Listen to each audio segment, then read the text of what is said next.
Korupsi di bidang hukum. Korupsi masih menjadi masalah serius di Indonesia. Penegakan hukum seharusnya menjadi garda terdepan melawan korupsi. Namun, praktik korupsi justru kerap terjadi di sektor hukum. Korupsi adalah penyalahgunaan kekuasaan atau jabatan untuk kepentingan pribadi. Korupsi hanya menguntungkan diri sendiri, kelompok dan merugikan kepentingan umum. Korupsi tercantum pada dasar hukum, UU No. 31 tahun 1999 Jo. UU No. 20 tahun 2001 tentang pemberantasan tindak pidana korupsi. Bentuk korupsi di bidang penegakan hukum.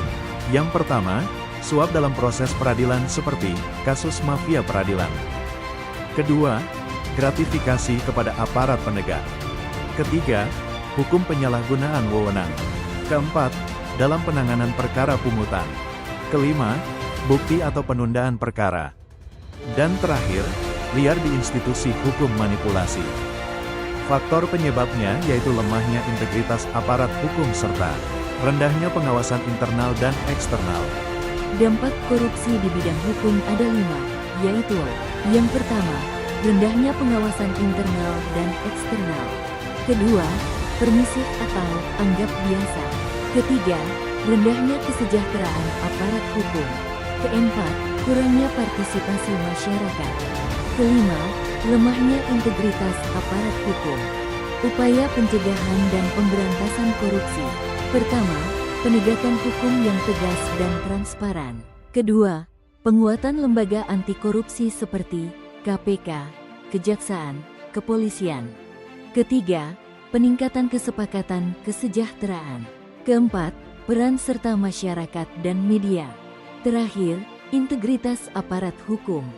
Lalu, apa yang bisa kita lakukan untuk menghadapi korupsi di bidang hukum? Pertama, seharusnya ada perbaikan sistem hukum, aturan jelas dan tanpa celah. Kedua, sebaiknya penegakan hukum tegas tanpa pandang bulu. Ketiga, dilakukan secara transparansi dan akuntabilitas publikasi putusan dan laporan kekayaan. Keempat, pengawasan ketat internal dan eksternal, termasuk masyarakat. Kelima, reformasi budaya hukum, tanamkan integritas sejak pendidikan. Dan terakhir, yang keenam, peran masyarakat berani melapor dan dukung pemimpin bersih. Contoh lembaga hukum di Indonesia ada banyak sekali, seperti Mahkamah Konstitusi atau MK yang berperan untuk menguji undang-undang terhadap UUD 1945.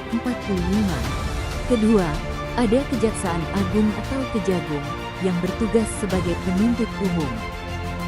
Kesimpulan mengenai materi korupsi di bidang hukum, yaitu korupsi di bidang penegakan hukum merusak keadilan dan kepercayaan. Dan dalam korupsi juga diperlukan komitmen bersama untuk memberantasnya.